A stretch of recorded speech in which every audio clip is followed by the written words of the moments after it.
Welcome to the Vergecast, the flagship podcast of Nilai's new Wi-Fi equipped oven, which I think has just been delivered very recently. Nilai Patel's here. Hi, Nilai. We have new oven and new dishwasher. These are our big Black Friday purchases. They use different apps.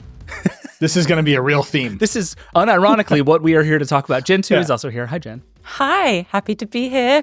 Happy holidays. This is our holiday spectacular. And this year, if you didn't already know from the title of this episode, our topic is matter. And the smart home that both is and is not, and will solve all of our problems and will make us all miserable until the end of time. And so we're gonna dig deep into this. We have some time with Paulus, who runs Home Assistant. Later on, we're gonna play some games. But I think we should just level set here first. And Jen, I think you are the correct person to do this for us.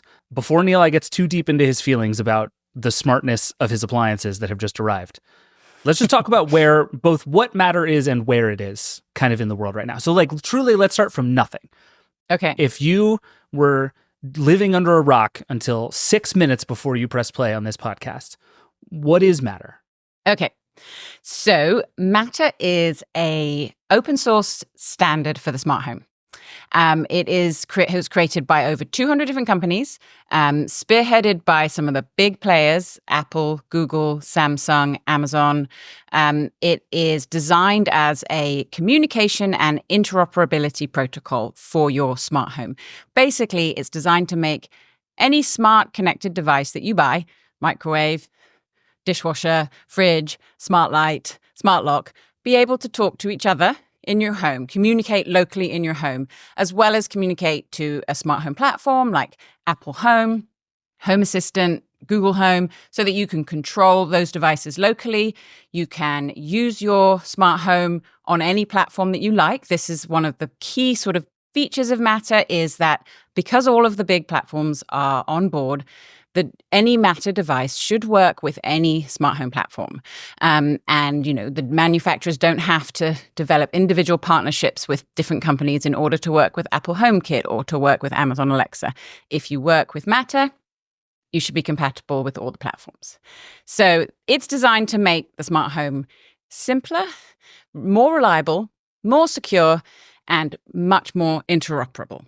So in theory, Nilai buys on Black Friday some fancy new stove and dishwasher. Yes. Sticks it in, plugs it in.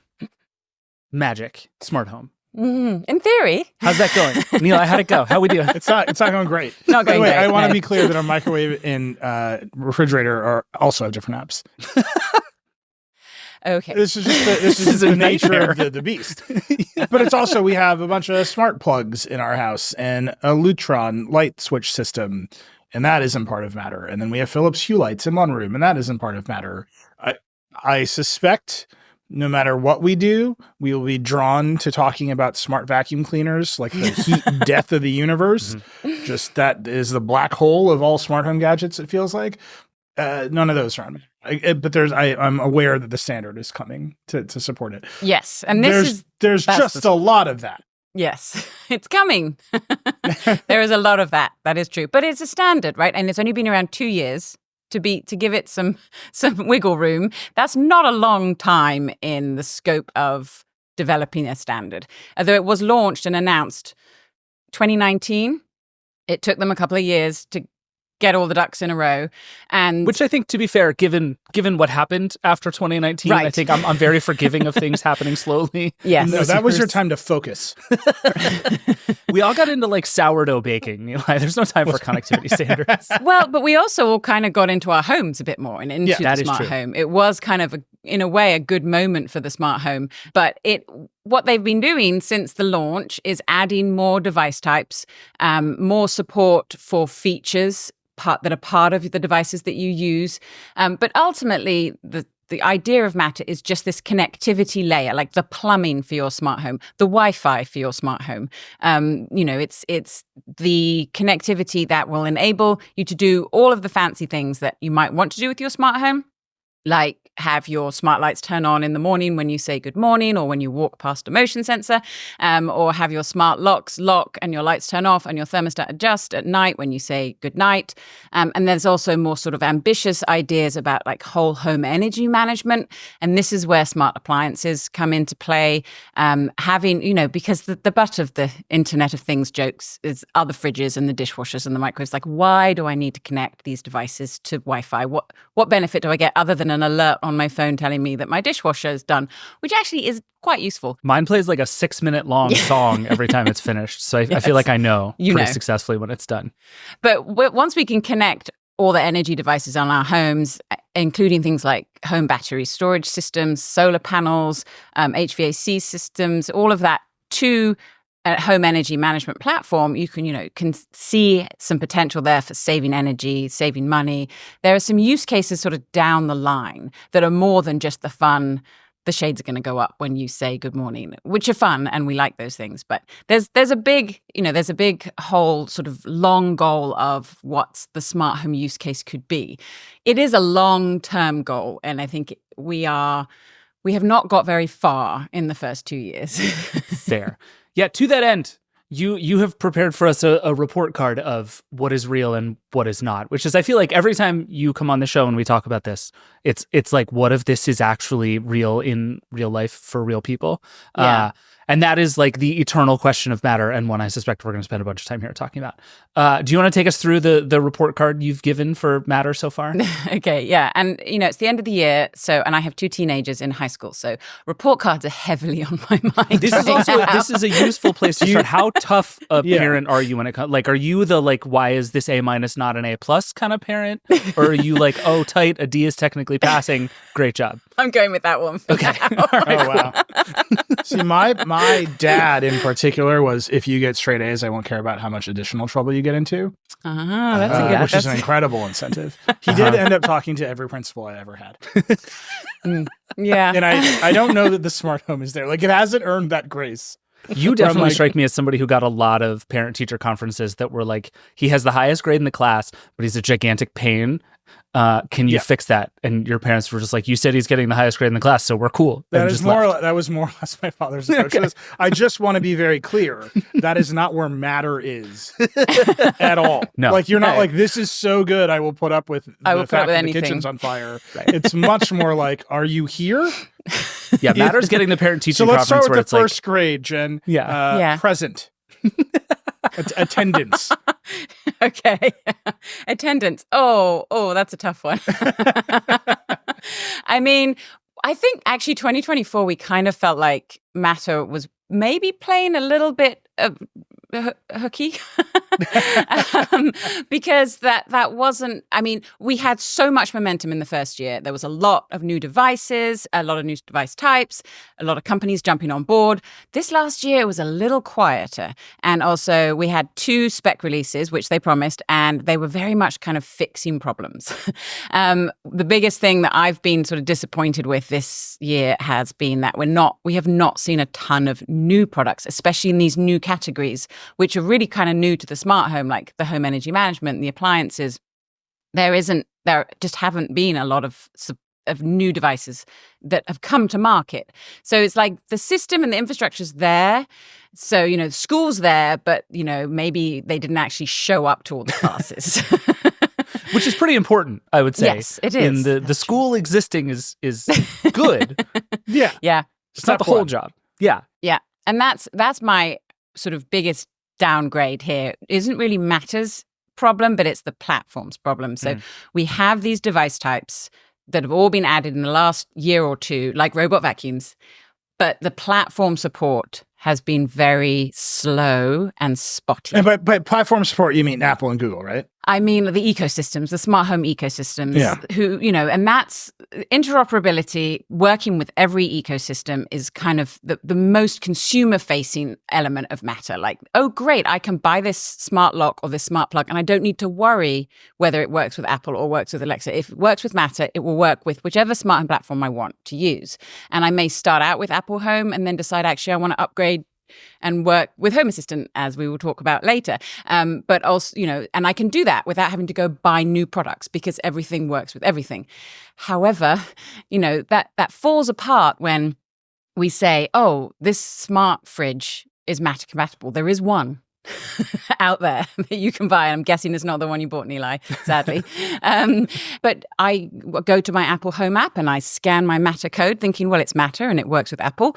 And no, because Apple doesn't support fridges yet. There's a lot of this. So we're still waiting for the ecosystems to catch up with support for what the CSA, Connectivity Standards Alliance, the group behind Matter, is rolling out with each new spec. And each new spec release, when we're getting 2 a year. So that there's about, they're getting the ecosystems are getting like a C- there at the moment. There just isn't enough. I just want to be clear that that's grade inflation. Grade inflation. I don't know. I feel like a C- is a strong, like, you tried. You didn't try a lot, but you did try. You filled out all the answers on the test, which is just you did the whole Scantron. C. Yeah. Well, and the other problem we have there is that these were all supposed to be device types are supposed to work in one platform or on 2 platforms or 3 platforms or up to 5 platforms. Right. So when you add something to Google Home, you should then be able to put it in Samsung SmartThings relatively easily. That process for different, not in every case, but in a lot of cases, has been very difficult, doesn't always work, and frustrating to use. And that is where I would say they get a D for that kind of interoperability. Fair. And the CSA basically came along and said, we actually have to fix this and tell you how to do it because you're not doing it yourself very well. Yeah. Well, can I just make that very real for listeners? What you're describing is I set up my house in Apple Home on my phone. Right? I'm like, here are all the rooms in my house. There's a bedroom, there's a bathroom, there's a garage, there's a front door, whatever that is. And then the second I want to use that in Google Home or Samsung SmartThings, I got to do it all again. Right? Like that level of interoperability just doesn't exist anywhere. Well, not completely do it all again. Like that's what you used to have to do. You used to have to then reset up a device entirely. But now there is some communication. So you go into your Apple Home app, you take a code, and then you go into your SmartThings app and you paste that code in. And that's supposed to make it, that's slightly fewer steps than it would have been prior, where you might have to link to your Samsung account and connect to the cloud and put in your password and your username and then sync the devices and rename the devices in your platform, your new ecosystem. So there's some fewer steps with Matter multi-admin, and it's all working locally. No cloud dependency, no need to sign up for an account. You need to sign up for a Google Home or a Samsung account, but depending on the platform you're using. But what we're not getting yet, what they've promised us now, and that's coming hopefully, coming soon is a theme of this for sure, is that you're going to be able to, when you set something up in Google Home, if you've already authorized Samsung SmartThings, it will automatically show up in that other platform, which is how it should have worked from the beginning. That's how everyone assumed it was going to work. Like, this is how interoperability should work. And that is something that they've said that they are working hard on and that we should see hopefully next year. So I don't know, maybe a C for effort. I'm sorry, Jen, you're so I'm being too kind. C for effort? Did you guys get effort grades in school? No. Completion grades. My kids get completion grades as long as you just finish the work. This is why American competitiveness is falling off the charts. Our letter grades were like the actual grade that you deserved, but then you would also get a 1, 2, or 3 for effort. And a 1 was like doing your best. A 2 was like, you're fine, you're here sometimes. And a 3 was like, you're not trying hard enough. And like the great accomplishment was to get like an A+3 in a class, which is like you're doing the least, but crushing it. Really good. And I feel like Matter's effort grades could use a little work. Yeah. Well, I know, Nilay, you look very perplexed. First of all, I just like, what are you talking about? Like, you take the test, you get 100%, and then you move on and you smoke cigarettes behind the field house. Like, that was school for me. But with Matter, like, C for effort is a real. I see that there is effort. I think I'm just stuck on the everyone agrees on what the end product is, which is just you buy whatever you want and it all works together. And maybe there's a little bit of setup, like you need to tell the Google Home, like, hey, I already have a smart home. Like there's smart lights in all these rooms, like go find them. And it needs to immediately learn everything that you've set up in whatever other system, right? You've already set up all your rooms in Alexa and you've already assigned all the lights to whatever rooms. And then you buy a Google Nest Hub because you want the photo frame feature and it already just knows what you're talking about. It just feels like the industry, there's a negative incentive to do that. Like they don't want to. They know they have to, right? They know that in order for any of this to happen at scale for mainstream consumers, they've got to make this all work. They've got to make it simpler. None of them want to make light bulbs and light switches on their own. Like as much as I think there's probably a proprietary Apple light bulb somewhere in a design lab, like Apple knows that's a bad product for it to make. So it needs the ecosystem to be cross compatible. And indeed, I think, Jen, they basically like gave HomeKit to Matter. They're like, just use this. Like we made it. It's pretty good. Just use it. But there's still the negative incentive of we should put all of our effort into making it work all the way. All the effort is on like, what if we lit up vacuum cleaner support? Or what if the only reason to use the app on my fridge is there's a button in the app that makes it make ice faster for 12 hours. Right? It's an amazing button. Incredible button. And like sometimes I'm on the couch and I'm like, fuck yeah, more ice. Like I hit the button. And like I can't imagine that some Apple designer is going to put that button in the control set. Like it's never going to happen, right? Like there's all this effort on doing this stuff that isn't even going to be the useful stuff. And it doesn't feel like there's a lot of effort on I think what you're calling multi-admin, where you just buy something and it's like, I'm in your smart house. Yeah. Like here's all the controls. It's super interoperable and like exactly what you wanted. And that to me is like, that's not a C, that's like D- for multi-admin effort. Yeah. Well, you're right. There's no incentive for them to do it. But if Matter doesn't work at its basic foundational level, then it takes away the incentive for them to use Matter in the first place. Like it's a real sort of flywheel here in that they need Matter because we need to make the smart home simpler. It is too complicated for people these days. You know, for most average homeowners who are looking, or, you know, renters who are looking to smarten their home, it's too complicated. And the entire purpose here is to make it easier. But it's like the swan, you know, it's meant to look all sleek and wonderful on top, but underneath it's like crazed because there's so much that has to happen to make it easy. It's very hard to make something simple. And it does feel like you as the user still have to know too much of that stuff. Like we just have to get to the point where border router is not a term a person needs to know. Yeah. And it doesn't feel like we're there yet. That's what they're pushing for, though. And that's what I hear from the CSA all the time. It's like, you shouldn't need to know about what Matter is. It should just work. Just like most people don't really know what Bluetooth is or what Wi-Fi is or what electricity is. Like you just plug it in and it works. I just disagree? First of all, I have a number of things to say about this. One, most people are so deeply, painfully aware of Bluetooth. Jen, I'm so angry you just bought our Bluetooth. This just completely derailed our fun holiday episode because now Neil's going to be mad about Merry Bluetooth for an hour. Christmas.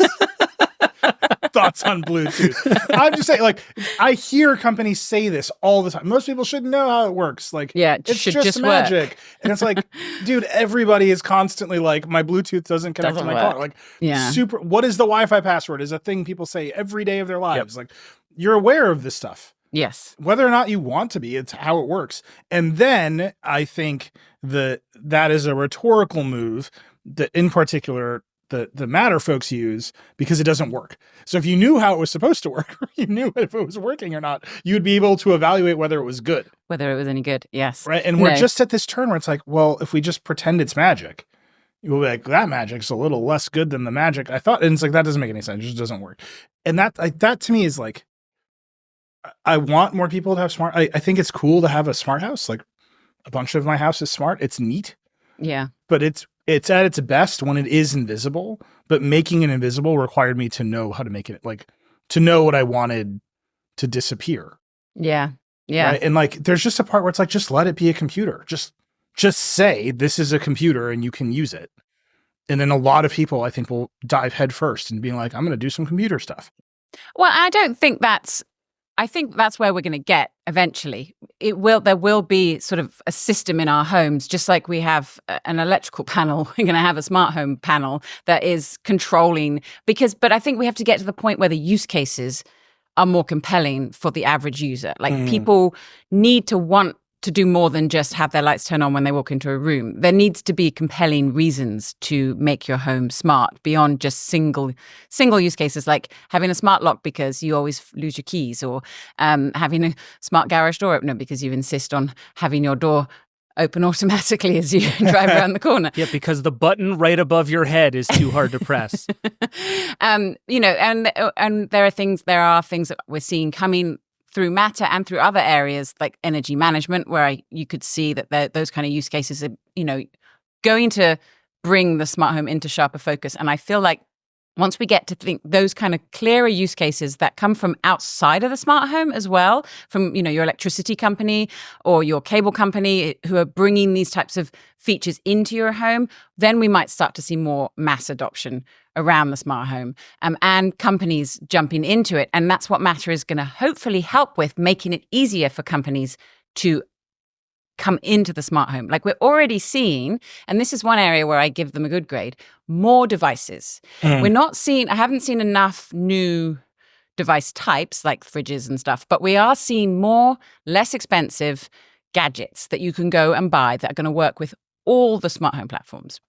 So there are a lot more Apple Home compatible devices now with Matter, for example, than there were even, a year ago. You can buy a smart switch for like $20 now that will work with Apple Home. That did not used to be the case. It was like $50 if you were lucky, if you got it on sale.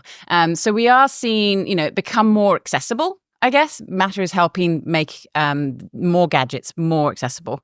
And, we are also, I am hearing some complaints from manufacturers that it is still very expensive and complicated to be a Matter device. And that's a bit of a roadblock because it's only going to work when there's critical mass, when there's a lot that works with Matter.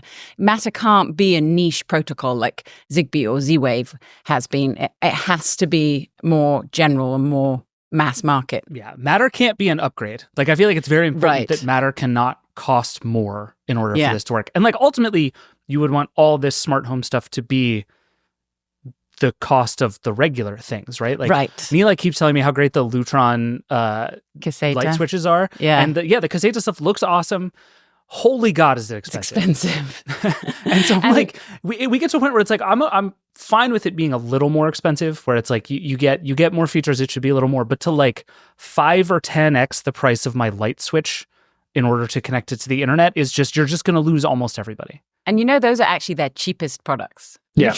Because Lutron's actually in the high end. Yeah, I know. And Lutron is part of the CSA, but they have not done anything with Matter. And there's a few companies They're just counting all their money. They're like, we're good. They're good. Don't worry about it. I mean, they've said to me, we're here. We're talking. We want to see what value it could bring our customers. And at the moment, I guess they don't see any value because they already work with all the platforms and they already work locally in your home. But you have to have a bridge. And that's one area that Matter has failed miserably, and I'm going to give it a really bad grade, is getting rid of bridges and hubs and apps. That was one of the big promises of Matter. Simplicity, no bridges, no hubs, and easy to set up, and no. Well, actually, can I use the Lutron example? Not to cape for Lutron, but we have Caseta switches. The hub, there's a hub. You have to buy a little hub. It's an itty bitty thing, right? And you look at it, you're like, this will never reach my entire house. But I think Lutron has they bought their own little slice of wireless spectrum, so they're just able to do it.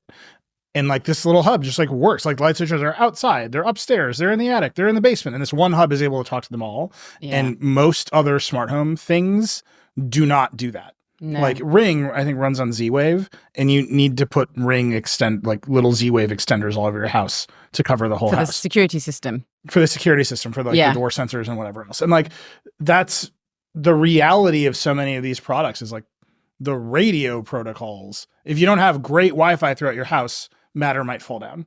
And then you're like, well, then Matter is going to come with this other protocol called Thread. Yeah. Which is the radio protocol that Matter should run on, which is lower power. And now we need to have Thread border routers in HomeKit minis and Eros and whatever else is going to have them.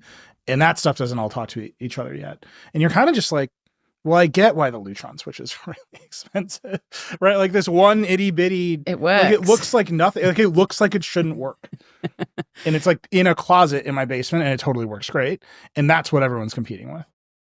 Well, and it's kind of a shame because, as you mentioned, Matter was created with several different sub protocols, standards, and what was already there. Like Apple donated HomeKit, Amazon donated FastPair, Google helped with casting. Like there are so many things that different companies came together to bring to Matter, and if only Lutron could have brought its we're donating you our custom spectrum protocol instead of Thread. Thread has its use cases in some areas. Lighting has been one area that they've tried to shoehorn lighting into Thread, and it just doesn't seem to be working very well. And we've been running into a lot of issues. Nanoleaf and Nicara. Nanoleaf, which was all in on Thread, has really backpedaled and has created its own protocol. Perfect. So yeah, there have been issues with Thread. I mean, Thread was supposed to, so Matter doesn't have to work on Thread, just to make that clear. You can have Matter without Thread. You can have Matter over Wi-Fi. And in theory, Matter could work over other protocols too. That hasn't happened yet. But we've got but Thread also needs a software layer. It needs an application layer. So Thread has to have Matter. Or it can have HomeKit, or it could have another application layer, which is, so that's getting sort of into the specky details. But you can have Matter without Thread. Thread was developed specifically to be an IoT protocol, and for the smart home, which was why a lot of people put a lot of faith into it, thinking it's going to solve a lot of these problems that we've already that we've shoehorned other protocols into, like Bluetooth. There are lots of Bluetooth mesh smart lights out there. I still see companies launching Bluetooth mesh smart lights, and I'm like, why are you doing this? And Thread is supposed to, it's low power, low bandwidth, mesh networking. It has all of these what sound like great attributes for a smart home, but the launch with Matter, I think, and into such a small protocol into such a big space has caused some significant problems. And Thread released its 1.4 spec this year, which was basically, we've seen how Thread's working in the real world, and now here's everything we're going to fix to make it work properly. And people are interested in Thread. Like, I get comments all the time on my articles, like, why doesn't this work with Thread? Why are there so few Thread devices? I want Thread in my home. It's reliable. It works well. But the two together have caused a lot of, it's two standards working from two with. And I hear this a lot from the CSA, we're a member-driven organization. Lots of us are talking to create this. So there's no one person kind of leading it. And the Thread group's the same. I mean, Apple, Google, Samsung, they're all part of the Thread group as well. Apple and Google are all in on Thread, though. And I think that's why we're seeing so much momentum or so much push for Thread. But you're not seeing it so much from the other platforms. They're along for the ride, but Apple and Google are the ones that are really pushing it. Apple can't just do the thing it usually does, which is like, here's the new MacBook. It has no radios except for a Thread radio. Right. Like that's how Apple. I think you would like to do that. They would, and there's random Thread radios in like the new phones, and no one knows why. Like they're doing kind of the move they usually do, but with USB-C or whatever, they were just like, we took everything else away. Like, would you like to use your MacBook? Right. Welcome to Dongle Town. Like they can't do that with Thread in the same way. No. And it feels like that's because no one can just make the push in that way. It's going very slowly. What's the line? A camel is just a horse designed by committee, right? Like it feels like this is the camel of the smart home. It does feel like every holiday spectacular episode just ends with the slow, somewhat depressing reveal that it's just politics. There's a lot of politics in this one. That is for sure. How does the standard work? And it's like people yell at each other until they die. Well, on that holiday, Jen, give us a big overall Matter grade, and then we're going to take a break and play some games. What do you think? Matter's 2024. Wow. I'm gonna have to go with a D. Present. Yeah, it showed up. It showed up. It made some effort. Okay. It got a few things right, but it's still got a lot of room for improvement. I think the D is right because it's like the grade you give to the kid who's like not doing great, but you kind of don't want them to be your problem anymore, so you just sort of pass them on to the next year. Wow. I feel like I've learned so much about both of your I'm not saying I was that kid. I'm just saying people in history have been that kid. That they're just like, you go be somebody else's problem, and it feels like that's where we are with matter. It's like it's moving on. There's a lot it's going of along. potential. I know we love this word. But there really is. I mean, the foundation is there. There's just a lot of building work that still needs to be done. But the vibes seem good. The people who need to think matter is going to work still think matter is going to work. Oh, right? yeah. I need to say you are completely wrong from your predictions episode. Sorry, I should have started. I hope with I'm wrong, to be clear. What was your prediction? That matter will just go away? That everybody's going to give up on matter. Give up on matter by the end of 2025, and that's not going to happen. Yeah. It's here to stay, and it's going to get, it's just how long is it going to take for it to get to the point where it's achieving everything it really set out to do. And I think getting there is the hard part. There's the politics and the manufacturers. There's so many people involved, so many companies involved that, it's the momentum needs to keep going. And you need to keep like cracking the whip at these companies because they're like, because it is a good idea. I mean, it is going to help make the smart home better. But as you say, Nilay, some of these companies don't feel like there's an incentive. So we need to, they need to know that there's an incentive, which is people want to use these devices and they want them to work well in their home. And the companies need to step up and make that happen. There you go. All right, we got to take a break, and then we're going to come back and play some games and see how well we actually understand any of this stuff. Oh, my God. We'll be right back. Support for the Vergecast comes from Shopify. If you run your business, you know how important it is to convert browsers into buyers. You think about a lot of things that regular folks don't ever consider, like abandoned carts and average order values and A/B testing product photography. It's a lot to manage, and it can feel like you're doing it on your own. If you're looking for an experienced partner ready to help you turn those maybes into purchases, you might want to check out Shopify. Shopify is an all-in-one digital commerce platform that wants to help your business sell better than ever before. It doesn't matter if your customers spend their time scrolling through your feed or strolling past your physical storefront. Shopify says they can help you convert browsers into buyers and sell more over time. And their Shop Pay feature can boost conversions by 50%. There's a reason companies like Allbirds turn to Shopify to sell more products to more customers. Because businesses that sell more sell with Shopify. Want to upgrade your business and get the same checkout Allbirds uses? You can sign up for a $1 per month trial period at shopify.com/Vergecast, all lowercase. That's shopify.com/Vergecast to upgrade your selling today. Shopify.com/Vergecast. Support for the Vergecast comes from SelectQuote. You don't need to put off getting life insurance any longer because with SelectQuote, you can find a policy that works for your life and your budget in as little as 15 minutes. SelectQuote is one of America's leading insurance brokers with nearly 40 years of experience. According to their data, they've helped over 2 million customers find over $700 billion in coverage since 1985. SelectQuote's licensed insurance agents work to tailor a life insurance policy for your individual needs.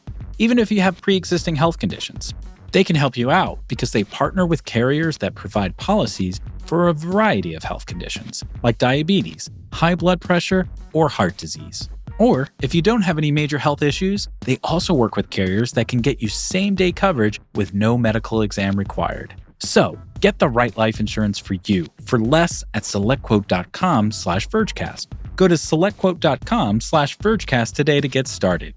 That's selectquote.com/Vergecast. All right, we're back. Liam James, our producer and MC and game show host, is here. Liam, hi. Hey, everybody. It's that time. It's our annual tradition to play some games around the spec that we've picked out.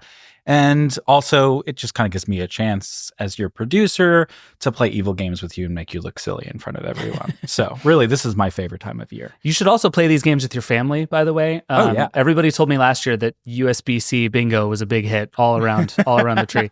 People loved it. I love that. Yeah. Okay, great. We're going to start with the match game. Oh, God. Please pull out your match game cards. This, if we give this to people to print out and they hand this out to their family. We will be doing the CSA a big favor in educating the public. If you'd like your family to not want to speak to you for several days, please suggest playing this game. Okay, let me tell you how it goes. On the left of your player card, you have 7 different matter-specific things. I'm just going to be as vague as I can. And on the right, you have the descriptions, definitions really, of those 7 things. What each of you need to do is draw lines from the items listed on the left to the definitions on the right. We will give you 2 minutes to complete Some of these that. words are obviously fake. Like, I don't think matter fabric is a real word. Confirm or deny that some of these are fake. Let me read them out for the audience. So we've got Matter Device, Smart Home Hub, Matter Administrator, Matter Fabric, Matter Controller, Thread Border Router, and Matter Bridge. And you're telling me that these are all different things?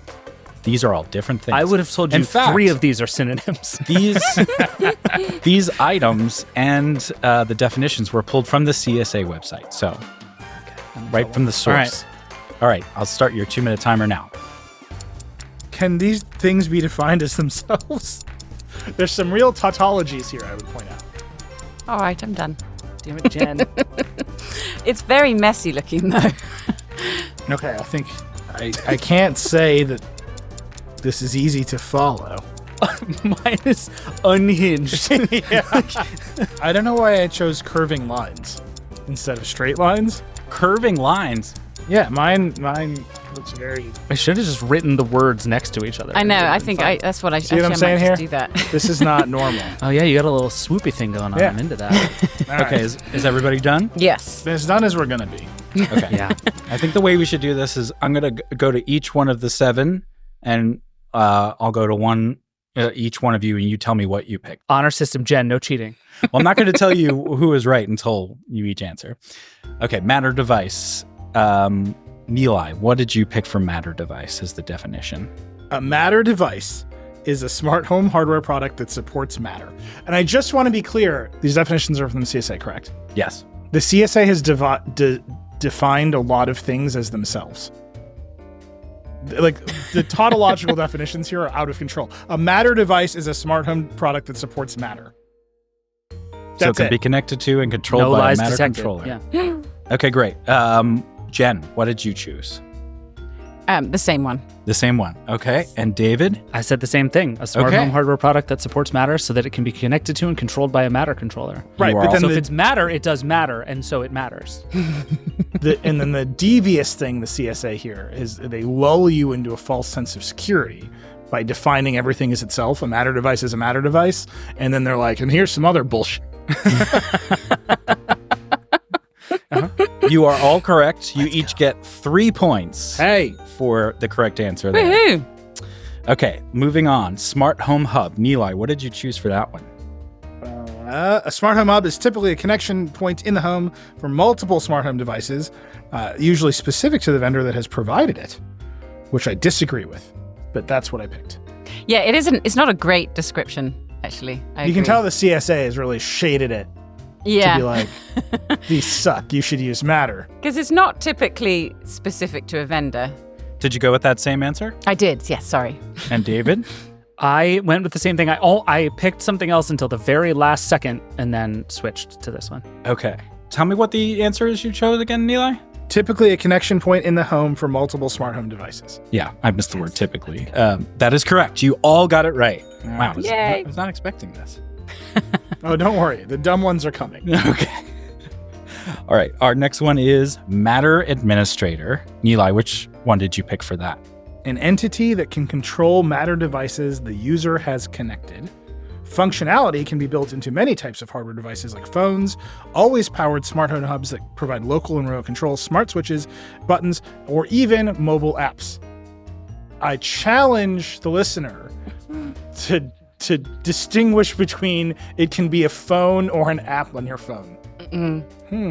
What if your whole phone was a light switch? Think about that, Eli. I have one phone for every app. This is good. We disagree for the first time. I had something else for this one. Oh, I had that one. That's the one you chose as well? Yes. Okay. And David, which one did you I said pick? a device or application that creates, maintains, and manages security and privileges for all device on the fabric. Okay. Yeah. And this Which, round, by the way, that definition, it sounds like it came directly out of Dune. Welcome to the fabric. We manage the fabric. all right, our scores are finally diverging on that round. Eli and Jenna, I'm sorry to tell you got that one wrong. Let's David go. was correct. No. No. Oh, no. This is You like got when them the wrong way round. This is when it begins to fall apart. Yes. All right. Because Matter controllers are the ones that manage the... I'm not going to lie. Security. As soon as Jen disagreed with me, I instantly put an X next to my thing. I was like, there's no you chance. You should I have got this been. right. You should have been. You need to double check this one, Liam.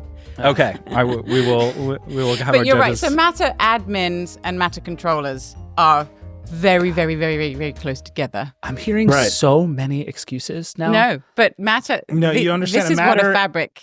A Matter administrator is just a bureaucrat in the government, and a Matter controller controls the spice. Please, my father was on a the Matter. fabric. Do you understand? Okay, moving on. Matter fabric. Eli, which one did you pick for Matter fabric? Who knows, man? This is the one that I think the CSA is trolling us by defining the thing as itself. So a Matter fabric. Matter devices are connected together on a virtual network within a home called a Matter fabric. Yes. A virtual private network over which Matter devices, admins, and controllers communicate with each other. Yeah, Liam, I think you straight up put the answer in this one. Yeah, as soon as I saw that, This is we call sorry. this a host error. It's like when Would you Ken apologize? Jennings just says the name of the thing when he's giving the clue on Jeopardy. I apologize to the audience. Did we all get that one right? Did everyone get that one right? We all got that one right. All right, that was a freebie. Fabulous. 3 points for all. I just want to point out I'm crushing it right now. My confidence is through the roof. It's all the hat. It's the hat. It's all that. It's bringing you good vibes. All right, Matter controller. Eli, which one did you choose for Matter controller? Why do I always have to go first? I chose... Because it's easier for me to score. I see. Matter controller is a device or application that creates, maintains, and manages security and privileges for all devices on the fabric. Wrong. Which Jen. I believe is what Jen would have picked. Yeah, too, that's Yeah, what I Jen- went with. That's what. because we are correct. David, what did you pick? An entity that can control Matter devices the user has connected. Functionality can be built into many types of hardware devices like phones, always powered smart hubs that provide local and remote control, smart switches and buttons, or even mobile apps. Just for the listener, right? Take this out of the weird bureaucracy of a bunch of nerds designing a smart home standard and take this, again, into your favorite sci-fi fantasy world. Dune, for example, which I keep referencing. Who has the higher rank in Dune? The administrator or the controller? See what I'm saying? Makes sense to me. It's interesting. Yeah, You're I right. do feel like the administrator is the one who gets to press all the buttons, though. The controller like stands behind their chair and yells things, but the administrator is the one who's like getting stuff done. Yeah, the controller is obviously Palpatine. Yes, correct. But like, Who has does Palpatine somehow have any returned. real power? Think about that. Oh, yeah. You know what? The difference here, and I didn't actually read this properly, is that it says device or application, whereas for the Matter administrator, it says an entity. So a Matter controller. Like a ghost? Yeah. An entity is definitely above a controller and an administrator, by the way. The Yeah. Matter entity is what's truly in charge here. Just So the floating administrator. spirit of matter. This is, although it does say, actually, if you see at the bottom of that one, an entity, it does say, or even mobile apps. So it's also applications and apps. Both of these definitions are just like, they do some stuff, whatever we want. I don't know. They're basically the same thing, which they are essentially the same thing. It's just a controller needs to be a physical device. Although No, that's not true. I know. Well, so they originally said that apps could be controllers, but that has actually changed. And apps can't be controllers on their own. They can only be administrators. So these are actually And the CSA's website. You're getting away with so much because you have that accent. And I want you to know. Oh, God. But yeah, if you read both of these descriptions are exactly the same. Yes. The story of matter. It's a thing for matter devices is the answer to every single one on But I'm just so excited that the man who said matter is not going to exist in a year is the one that's going to win the quiz. I'm just saying right now, our disagreement does not, the root of this disagreement is whether you think an administrator is a higher rank than a controller. That's what it is, right? A controller is just like, you can turn the lights on and off. An administrator is, you can kick people out of the fabric. Eli, I'm the entity now. Holy Ghost. It's Christmas. All right, Liam, let's keep going. Yeah. Well, for the purposes of scoring, I want to make it official that Dave got that one right. Eli, Jen, I'm sorry. I'm just pointing out that the Connectivity Standards Association got it wrong. This is how Neil got hundreds on his tests, by the way. Just argued my Full way. on arguing. We've got two more. Two was wrong. We've got two more. The next one, our favorite, the thread border router. Eli, which one did you choose for that? This another one that appeared to be like a tautological definition. A thread border router enables thread devices to connect to the local network, so they're able to communicate with other IP-based devices built on technologies such as Wi-Fi or Ethernet. Jen, Yes. What'd you pick? That one. Same one? David? Yes. This was the closest I came to getting one wrong because I'm a genius. And again, there are going to be two in a row that sound very much exactly the same. But I said the same thing. Okay, great. You all got it correct. 3 points for everyone. Last one, Matter Bridge. Matter Bridge translates from one protocol to another, allowing non-Matter smart home devices, such as those using Zigbee or Z-Wave, to connect to what else? A Matter fabric. Fabric. That was all that's left, so Yeah, it was. we got that one David. right. This holiday assuming- season, connect to the fabric, everybody. Connect to the Go fabric. home to your families, connect to the fabric. All right. Look, we are all one on the fabric. This is what a perfect score looks like, my Look at friends. that. Yeah. We're going to appeal to the higher power, Neeli. To the entity. To the entity. I will get the CSA to fix their website. Yeah, that's how you really win the test. Yeah. You're like, I changed the book. You instantly win if you can. Yeah, if you can change, but you have to do it before this episode publishes. Those are the rules. Okay. I can see the argument for administrator outranking controller, but I'm just saying, in the Dune universe, the controller, that's like a heavy word. Administrator is never a heavy word. It just is. You're like, I'm an administrator. It's like, great. Get out of here, gray suit. Like, I'm not talking to you. The border So routers boss are just here- those like weird planes that just take people around. Yeah. That's a border router. It doesn't do anything. It just kind of crashes occasionally. The drones over New Jersey are border routers. Exactly. I think we can all agree what we learned from this game is that Matter is way more complicated than it might seem at The first glance. spice must flow. The spice must flow. All right. We're going to move on to our second and final game. But before we do, I want to just quickly let our fans know what the scores are thus far. David is dominant. Neeli Patel has 12 points so far, Right. as does Jen Tuohy. And David is leading the pack right now with 18 points. Woo. I will say, just very quickly, having looked at the next game, this is still up in the air. David's lead is not I safe. also want to make it clear that I know very little about Dune. I watched both of those movies. I slept through the first one. The second one was better. Never read the books. Please do not quibble with me about Dune. It's very important to me. Quibble with the CSA. but only on Dune-related grounds. Yes, send them notes about Dune. Yeah. Okay, we're going to do Matter Mad Libs. If you're not familiar with Mad Libs is a pre-written sentence with a bunch of blanks in it and a bunch of choices for those blanks for you to fill in to make the sentence complete and make sense. So I'm going to read out the sentence and the word choices, and we'll give you 2 minutes to fill them in just like last time. No looking while he reads it. Oh, okay. No starting early. Formerly known as blank, blank is a unified connectivity standard developed by the blank. The protocol aims to ensure reliable, secure, and seamless communication between smart home devices, regardless of brand or platform. It works through blank, blank, and blank, so it can be added to devices that support any of these protocols. Matter's key advantage is that it uses a standardized blank. Matter lets you blank and use its devices across blank for more choice and control so you don't end up stuck on one platform. Your word choices are ecosystem or ecosystems, Bluetooth, Matter, IP protocol, Wi-Fi, chip, thread, CSA, and pair. Matter lets you blank should be the official tagline of the CSA. All right, we starting. Yeah, real Vergecast nerds know the first one because Dieter thought it was very funny. I have a question. It works through blank, blank, and blank. Does the order matter? No. I do have a correction for that one too for you. But It's so funny. I wanted to run these by you, but then I was like, but I need her to play the game. that wouldn't be fair. Which word am I missing? Not super confident. Okay, I'm ready. Okay, it's looking like everyone is done.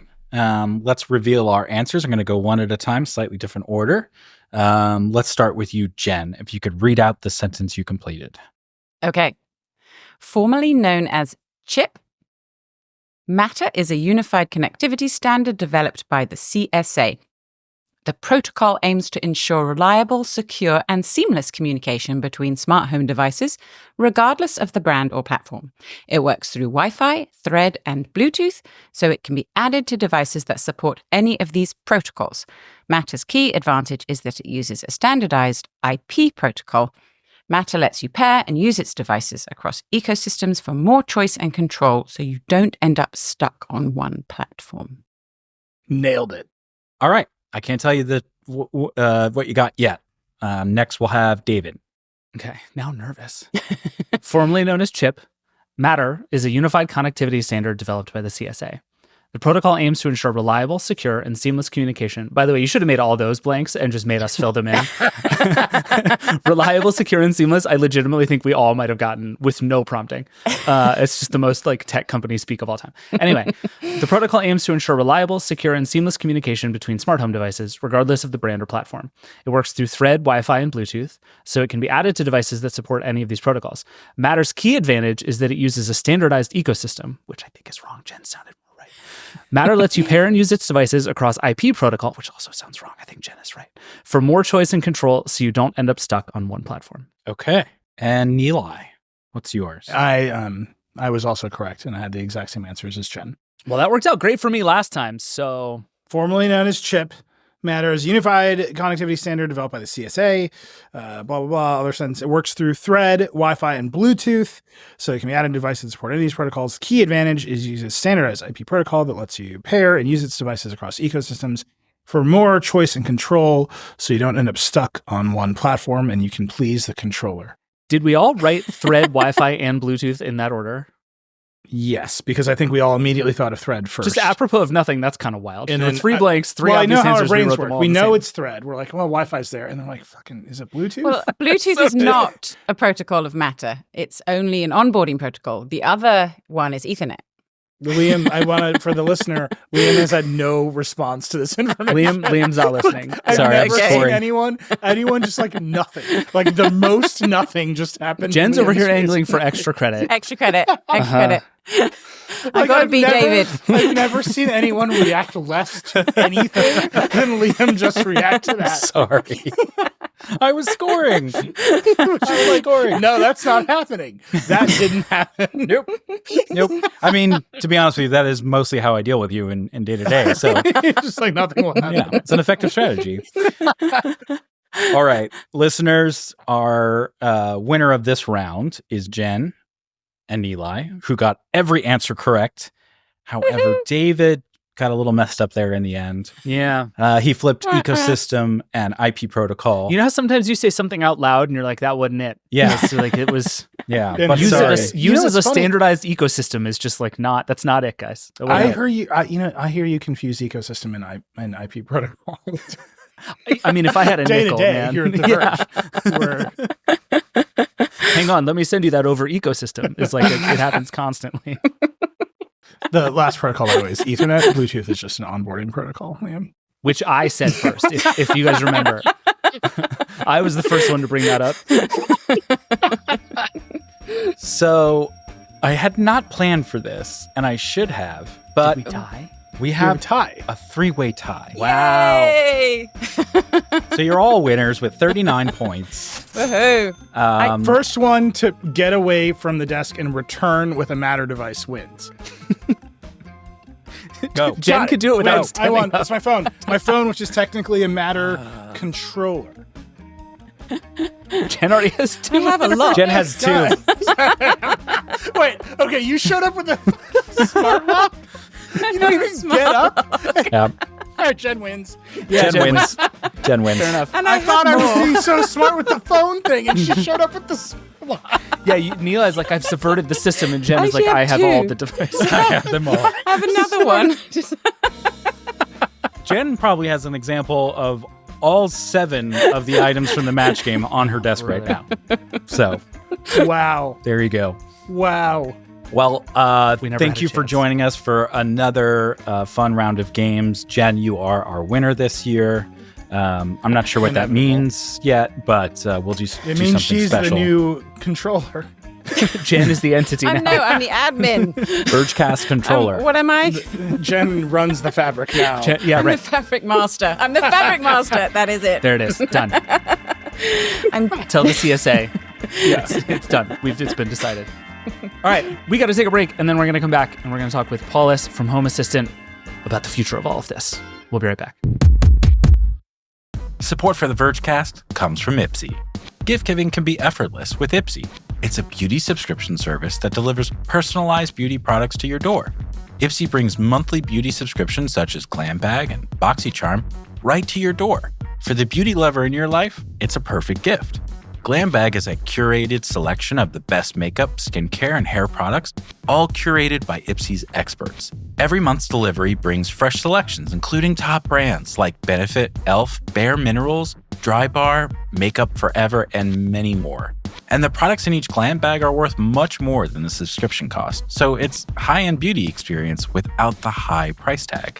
This holiday season, you don't need to spend time researching to find one gift to satisfy your special person. Instead, you can continue to surprise and delight them with Ipsy. They can redeem the subscription whenever they choose, and who knows, they might just find their next Holy Grail product in a Glam Bag. Ipsy is the gift that keeps delighting month after month. Give the gift of beauty for 3 months, starting at just $50 at ipsy.com/gift. Support for the show comes from OpenPhone. Running a small business means you're wearing a lot of hats. Your personal phone becomes your business phone, and before you know it, you're juggling customer calls day and night.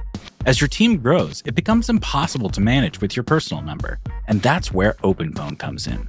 OpenPhone is the business phone system that can help you separate your personal life from your growing business for just $15 a month. OpenPhone works through an app on your phone or computer and integrates with HubSpot and hundreds of other systems. Their AI-powered transcription feature can even summarize your phone calls with action items as soon as you hang up. And if you miss a call, automated messages are sent directly to your customer, meaning you'll never miss an opportunity to engage with them. Right now, OpenPhone is offering 20% off your first 6 months when you go to openphone.com/Verge. That's openphone.com/Verge for 20% off your first 6 months. Openphone.com/Verge. And if you have existing numbers with another service, OpenPhone will port them over at no extra charge. Support for this episode comes from AWS. Amazon Q Business is the generative AI assistant from AWS because business can be slow, like wading through mud. But Amazon Q helps streamline work so tasks like summarizing monthly results can be done in no time. Learn what Amazon Q Business can do for you at aws.com/learnmore. That's aws.com/learnmore. All right, we're back. We have a guest. Paulus Schoutsen is here. Hello. Welcome. Hey, how's it going? Can we talk about your sweater just for a second? This is really good audio, So I'm sure. good.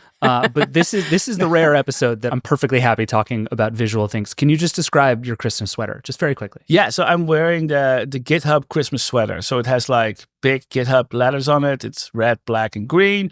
And then all the different icons that you normally see when you're working on GitHub, they're like spread out over the sleeves and the chest and the shoulders.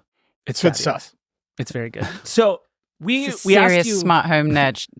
It really is. It is truly like it is both very on brand and very good. And I'm very happy to have it. So, can you just describe what you do a little bit? We asked you to come on here because you work on and created Home Assistant, and we're going to talk about Matter and all this stuff. But your sort of purview and like job title has actually changed a bit recently. Yeah. So, can you just sort of describe the shape of that for us? Yeah, right. So I'm the president of the Open Home Foundation. This is a relatively new foundation. We started in April. It's now the owner of the Home Assistant open source project. It's the owner of the ESP Home open source project. And a bunch of other open source projects that are kind of, the other two are built upon. Our goal is to really build a smart home built around privacy, choice, and sustainability. So we're doing that by building technology. So in a way, how Mozilla builds Firefox, we are building Home Assistant, ESP Home. We are, just by existing, we are influencing and steering the IoT market. I feel like, Google, the Apples, you see that they look at us, we talk to them, we know that they know what we are doing, and they kind of take that into consideration, or like they learn from that. Their product managers will talk to people in our community. So we are maybe not the biggest smart home platform out there. We are the biggest open source project in the world, and also the biggest open source smart home platform. But we have a lot of influence in the market that way. You're definitely the biggest super nerdy smart home system, right? Like I think that's a fair place to say. Okay. We actually tell people like we're never anyone's first smart home platform. Everybody starts with a Google, an Amazon, or an Apple smart home, and then when they outgrow it for whatever reasons, privacy, more integrations, they want history, they will come to Home Assistant. And then there's like people like Nilay that go to Hoops. Oh, got that one in soon. Yeah, that's rough. By the way, switch from Hoops to Homebridge. We can get into it later. that will be the next holiday special. Yeah. Garage door openers. God help us all. But wait, actually, garage door openers are like the thing, right? This is how I think about Home Assistant. There are all of these disparate smart devices in your house. Most of them cannot talk to each other. Yeah. The plan is for Matter to fix it on some timeline. And in the meantime, you have products like Home Assistant and Homebridge and everything else that is basically the fanciest middleware to bridge everything into one platform and then expose control to your smartphone in some way. Yeah. And that seems like it will never be defeated. Like in my mind, Home Assistant will never be defeated, even if Matter shows up and works perfectly, because every time I use my smart home, there's one thing that isn't going to work on Matter. Whether that's the garage door or whether it's the toaster or whatever it is, it's easier to bridge that into a common platform and then send it out than to be like, I will replace everything with a Matter device. Yeah. Well, but Matter will help Home Assistant too, right? It'll make it a lot easier for Home Assistant to exist and to do these integrations, correct? I mean, it's not a direct competitor to any not way. at all. It's helping grow Home Is Assistant. it helping, Jen? Let's ask Paulus. Paulus, Is it helping? What a good full question. At its core, like Matter is a local standard, right? It allows devices to talk locally to the smart home hub. There is no previously, like, or even today, there's like vacuums that will just only talk to the cloud. You have an app, you're standing next to the vacuum, you go through the cloud back to the vacuum. Your internet is down, you cannot start your vacuum like a room or something because the cloud is necessary. With Matter, your phone will talk through Home Assistant locally, and Home Assistant will talk directly to vacuums. This is coming, by the way. This is not We're waiting on theoretically. that one. I mean, and you'll hear me say this a lot. This is going to be theoretically the promise, because a lot of this is not there yet. But yeah, we're going to be able to talk locally to these devices. So I think in general it is good, because for the first time in history, there's a smart home standard. And this gets a little bit nerdy, but it works over IP. Right? So it means you have Wi-Fi, which we all have in our houses. You can already run Matter. And that means that out of the box, without extra radios, an Android phone, an iPhone can work with Matter. And everybody has the Google Home app. Everybody has the Apple Home app because they're pre-installed, which means that all of a sudden, if you need to make a business case, why am I going to choose Matter? Well, there's, I don't know how many billion smartphones in the world. That's all Matter supported, right? So, I'm going to use Matter, which means there's just going to be a lot more devices that can work locally. Would you say that Matter is so the way that Matter came in guns blazing was, one protocol to rule them all. I feel like you don't agree with that. I may be wrong. Are the other protocols, do they still have a space here, or is Matter gonna? Right. Well, disclosure.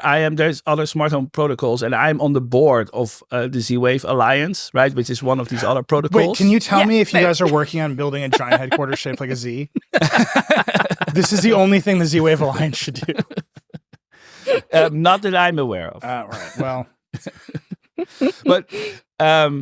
but for example, if you look at a Z-Wave, the Z-Wave works with QR codes that you set up a device, and it doesn't work over IP. And if you buy a house, Wi-Fi is not pre-installed, right? You always bring your own Wi-Fi router, but you cannot set up a Matter device without a Wi-Fi router, right? So if we're thinking about, I want to have a smart home pre-installed with stuff because that's how I want to sell it to new people that move into homes, that currently today does not work with Matter. Right, so just purely on that fact, we need more smart home standards to kind of make that bridge and have that onboarding. Now, can everything be eventually one day solved in Matter? Yes. Will this take a long, long time? Also, yes. One of the things that I'm curious about with Home Assistant in particular is that it is this central platform, right? To me, the big mistake of the smart home for quite a long time has been the idea that we need to move it out of our houses and into someone's cloud. Right. I mean, and so many devices I have effectively rely on some cloud service to operate, even to turn on or off. And the idea that I should have a server in my basement that actually runs my home and connects to everything, it seems very powerful. It also seems, I'm sure Jen has this experience all the time, when you talk to anyone about that idea, they're like, that's too hard. No one will ever do that. But then you're describing, well, we need to pre-build houses with smart homes in them, with smart home stuff in them. And you kind of end up right back at, well, there needs to be a server in the basement so I can just sell that with the house. How do you square all of that? Because that's what I want, is to say my house has a computer in it and I can just go look at that computer and tell you if it's working or broken, which is what Home Assistant provides to a lot of people. But that's not where the market is at all. Right. And I think that the problem that we're seeing in the market is that the moment you standardize something, it's commoditized, you cannot innovate. We look at, so people will go through the cloud to get these fancy effects are going. I think a server is just a box nowadays, right? Like you look at your Philips Hue hub, that's a server. It's a small server, but the Home Assistant server, for example, is not that much bigger. You don't need a rack. You don't need more than 2 watts to power like a Home Assistant box. So I think we have to, just like how we have electricity meters, how we have routers, how we have cable modems, I think having a device there to run your smart home is the future. And, I talk to other people and they say, well, you're going to have a box that runs your AI agents, right? You don't have that in your fridge. You have a box that can power all the AI in all the different devices. Do you think that Matter makes it more likely that we will end up with more people having a local server, whether it's just a Raspberry Pi or not? You describe Matter as a local protocol. That sort of implies that you're going to have something in your house that will run everything. I think so, yes. I think that there are players that are trying to push all the Matter data to the cloud where they do all the processing. But I believe that most people are also seeing ongoing cloud costs. The industry is starting to realize a little bit. We're doing, you see Google, they're pushing some stuff local. Samsung is pushing some stuff local. They see the speed. Maybe this is more wishful thinking from my end because this is where I want it to be. But I hope it goes there. Yeah, I am really curious how you're thinking about Matter as a product guy right now. Because on the one hand, you work on Home Assistant, which is for people who are by and large willing to do a little bit of work to make this stuff work. Yeah. And to Nilay's point, you eventually hit a point with the smart home stuff where you either have to do this or you have hit the ceiling of what you can do in the smart home. What Matter seems to promise is it sort of lowers the barrier to entry at the very bottom of it. The thing Jen keeps telling me every time we come on the show and I get sad about Matter and she tells me it's going to be fine is it just makes all of this easier, right? It makes building a smart home from nothing work. And that's very powerful. And I think just in terms of getting people into this market, that's really valuable. But for you specifically, Like I went through and read a bunch of the documentation and forum posts about Matter over the last year or so. And the response is so funny because it's a mix of people being like, oh, this sounds cool. And a bunch of people being like, well, I don't care about any of this. This solves no problems that I currently have. Yeah. So I am curious, like how relevant does Matter feel to something like Home Assistant? So I think it is relevant, and it's mainly like the IP-based thing, the Wi-Fi based. The Matter can have cameras. None of the other smart home standards can have cameras. Vacuums have never made it to Z-Wave or Zigbee, and they will probably never come. Like Z-Wave is honestly more like a home security standard, right? They have all the sensors. Zigbee is similar setup. Matter is actually kind of skipping some of these sensors, which is why sometimes in the smart home industry, people are annoyed with like, oh, it doesn't even do energy monitoring. And like, well, right now that is slowly coming.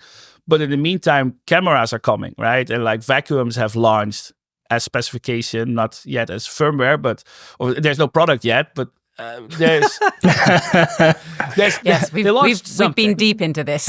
We've launched the idea of vacuums. So I think there's a lot of good stuff coming out of just Matter can do devices differently because they have more bandwidth. Now, I think, when we talk about Matter, there's like this, I keep saying IP and Wi-Fi because those are the good parts of Matter. Right? There's the thread part of Matter. And like you can do a whole episode about like that is a pretty bad shit show. Like that's just Wait, Thread's a shit show? Yes. Why is Thread a shit show? Yeah, give us the 3 minutes on that. So when they started Thread, they decided that with Wi-Fi, it's too hard, that people need to set up a network name and a password, and that's then printed on the router cable modem, and people have to go dig into it and see it. And so they decided, we're not going to let people deal with this. We're going to create automatically a thread network, configure a name and a key, and then we'll just send that to all the devices, and you never have to know the network name and the network key. Then the second part is, it's a standard. Everybody's going to be able, it's a meshing standard. Everybody's going to create border routers. So you're going to have like 5 border routers, one from Apple, one from Google, one from Samsung, one from Home Assistant. They all need to have this network key. The third part is, now we need this network key that you set up, for example, in your Google Home or your Apple Home to the Home Assistant hub or to the Samsung hub. They forgot that part. Like, I'm so glad you explained it. You explained it so well, Paulus, because it is so confusing. But yes, this is where we've all ended up with multiple thread networks in our home, and so devices aren't connecting. The best part about doing shows with you, Jen, is you say things like, we've all ended up with multiple thread networks in our home. And it's true. I think the average American, when I look at these election results, they are pissed about having multiple thread networks in there. I have multiple thread networks in my home. But this is like, you see the like bits and bobs, right? Of like, we're going to start sharing network keys in the Eero app. Yeah. But are you just saying that's not coming to anything? I mean, they're trying to fix it now, but nobody really wants to open up enough. So, for example, there's a new thread credential sharing that like the thread group and the CSA have kind of collaborated on, but it's not anything more than just sharing QR codes to documentation and how you can get your credentials and copy paste it into the next app. Like there are iOS and Android APIs, they just don't work. Like, and Home Assistant is one of the few ways you can actually manually force all of your thread border routers to work together. But it is a process, and it's not necessarily, one we would recommend to all the people that voted. Yeah, and it's not going to be successful. Like, wait, so I guess I have a question for both of you, expressed in different ways. And Paulus, we'll start with you because you represent the Z-Wave Alliance, the bitter rivals to Thread, I believe. The evil empire. I'm so mad that there's not a Z-shaped building. You have a bias in favor of the Z-Wave Alliance. I have a bias in favor of novelty buildings.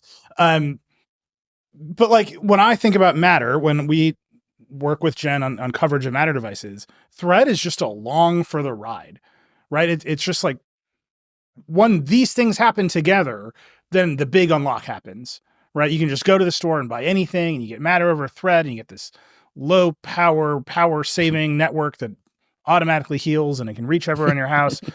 And you're saying that's just not happening. It is only happening if you stick to an existing, like a single ecosystem. So if you have everything Apple or everything Google, you're going to have a good time.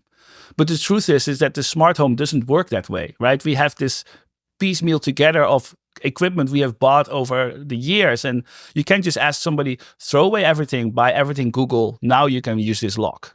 Right, that's the problem we're trying to solve. Paulus, are you telling me we've solved no problems? Not yet. Okay. No.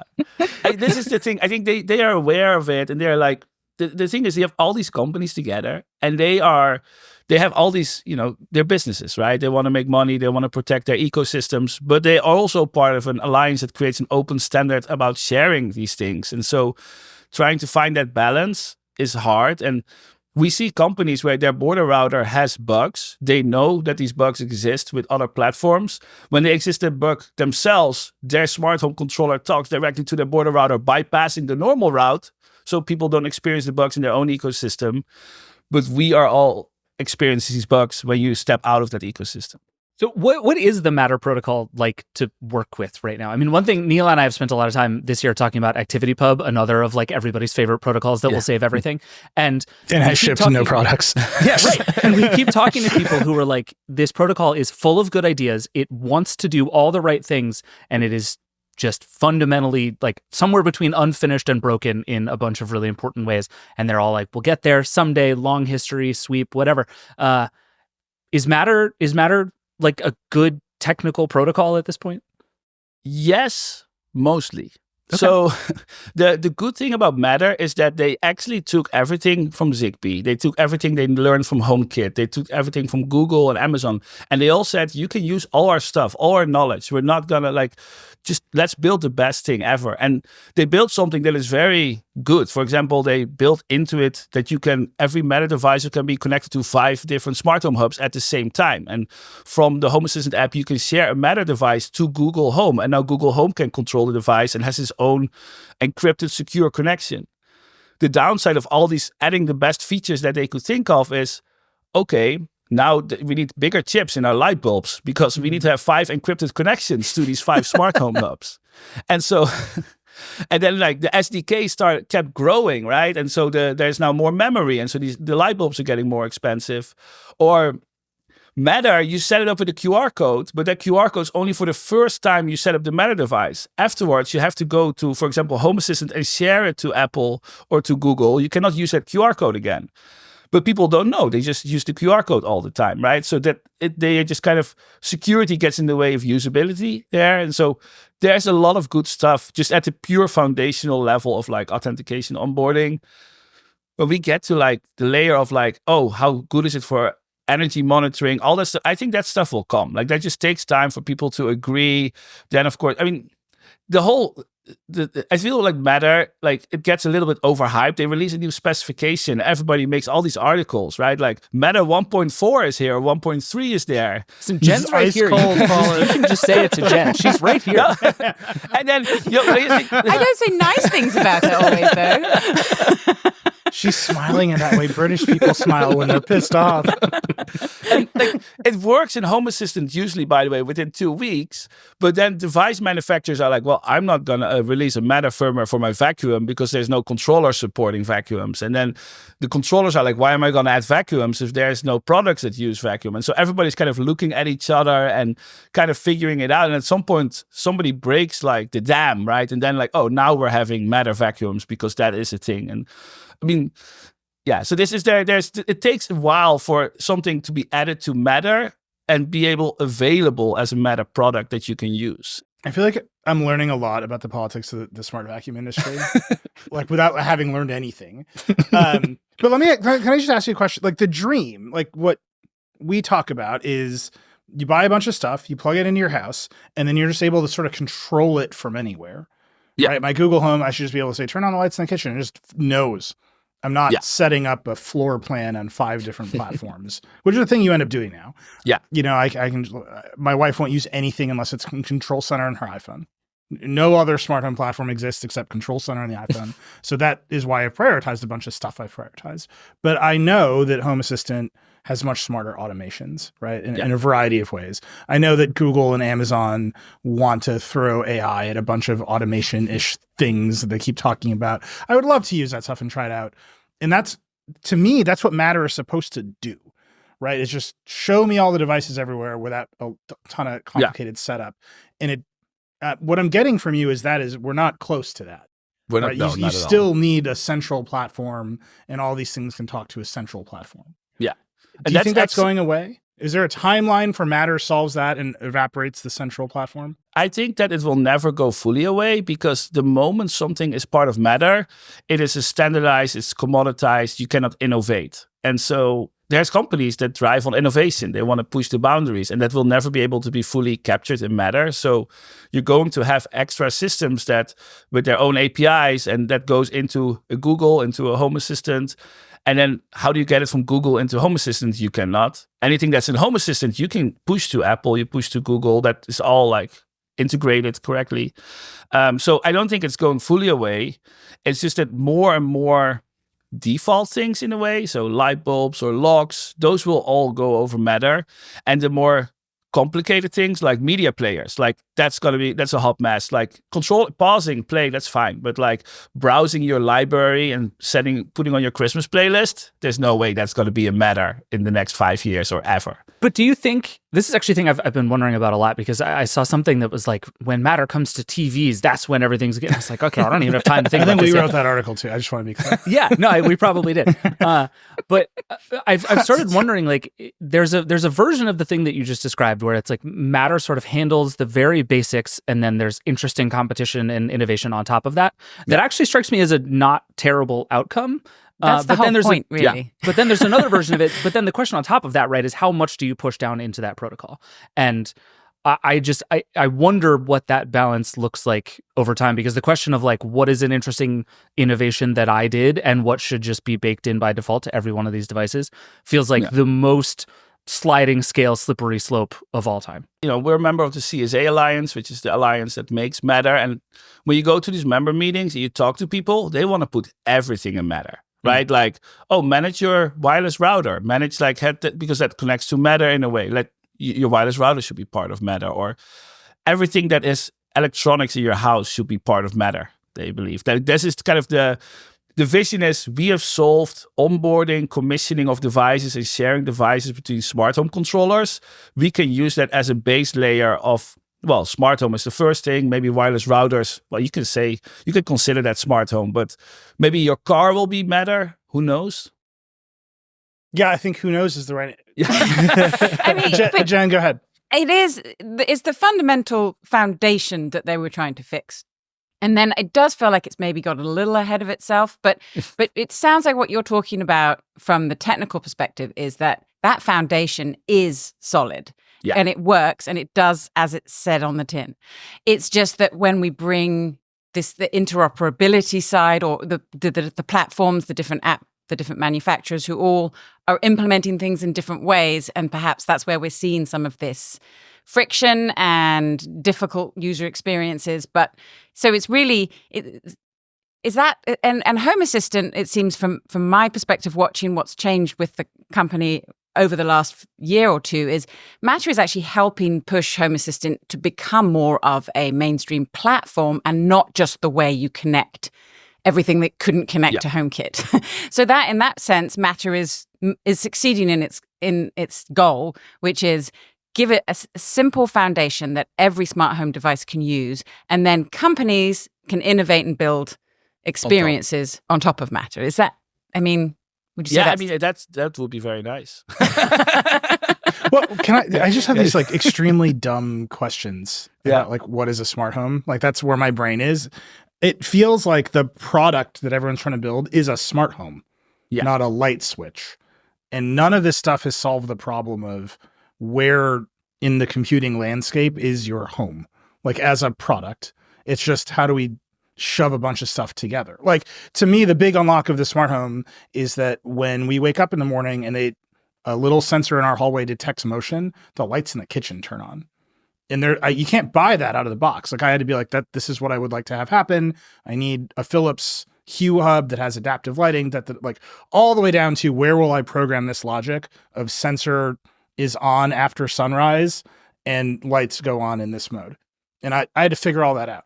And it feels like Matter doesn't solve that. It just puts all the devices somewhere such that someone else can solve that. But that seems like there will be no demand for 1 million Matter devices unless anyone can articulate the value of having a bunch of smart devices. Well, I think this is where Google and Apple show what they want, right? They want to be competing on who can make a smart home platform.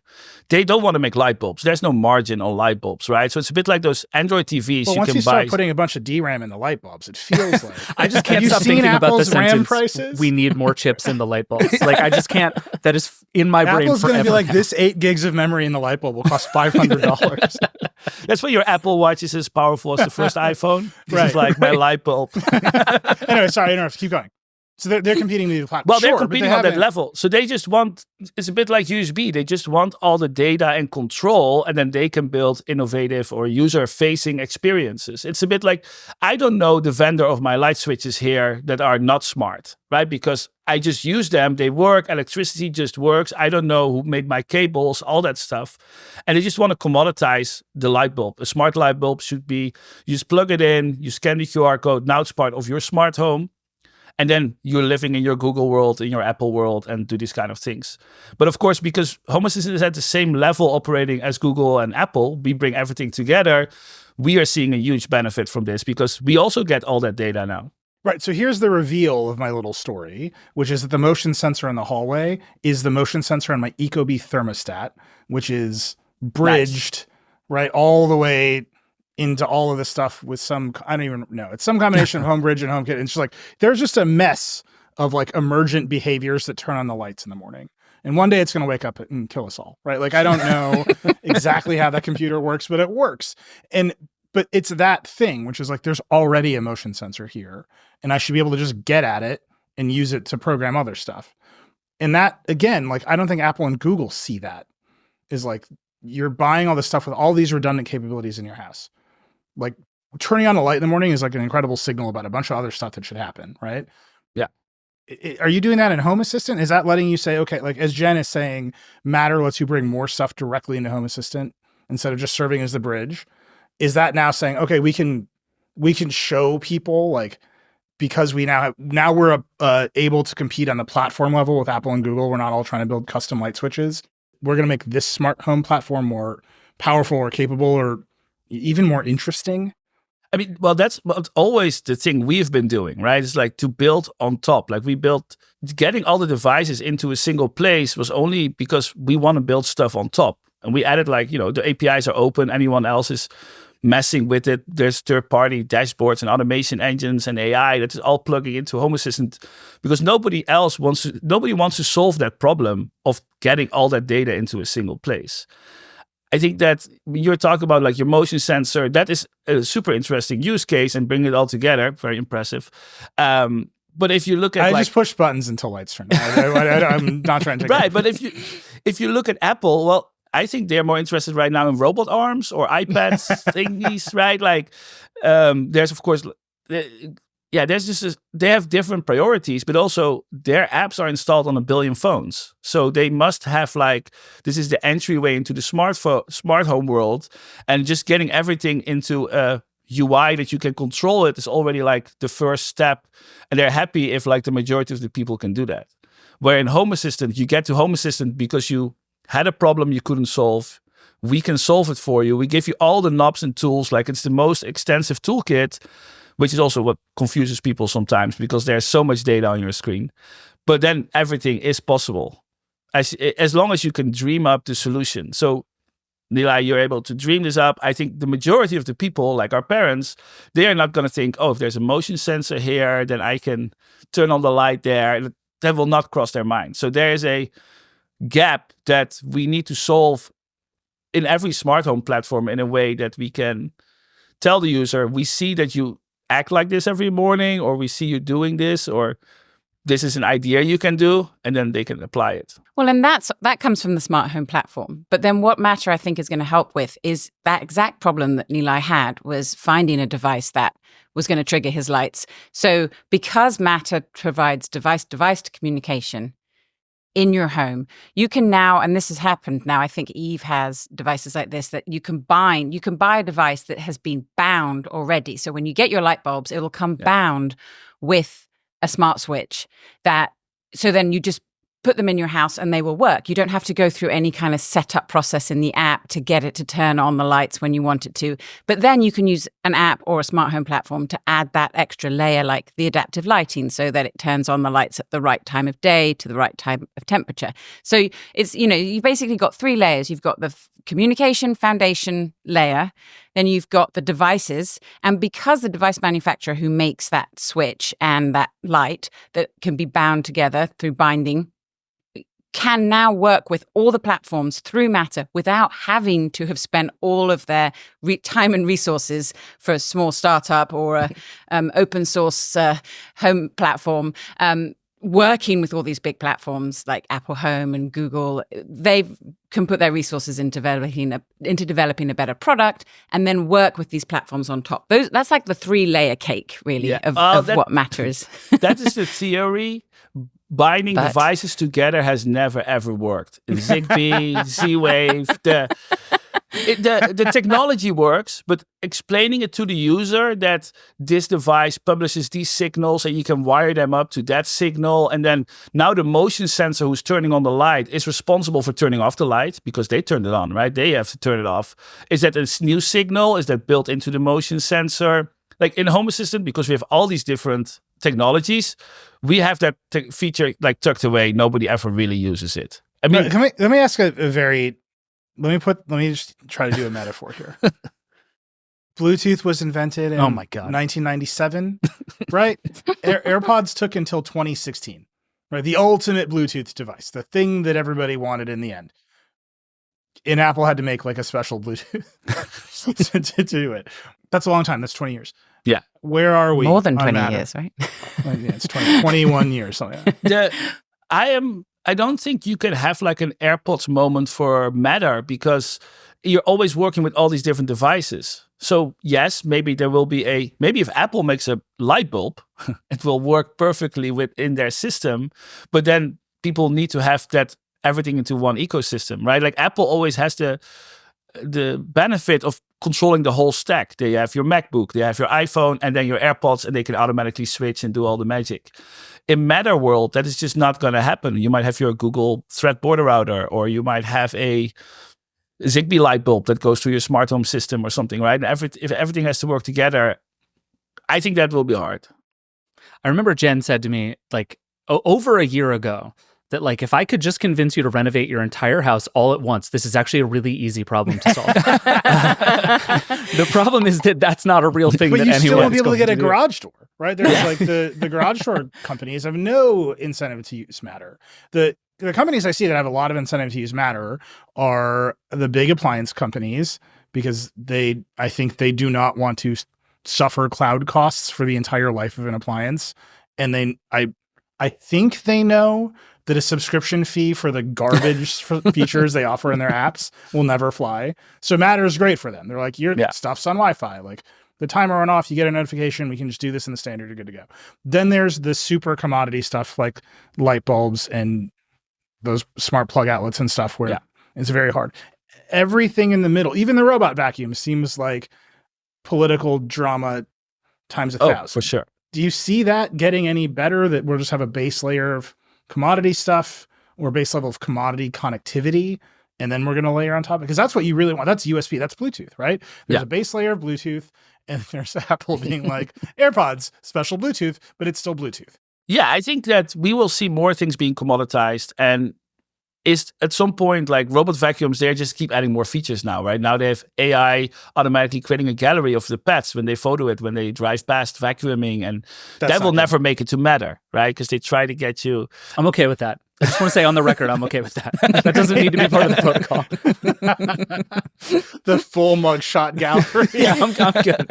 We can leave that proprietary.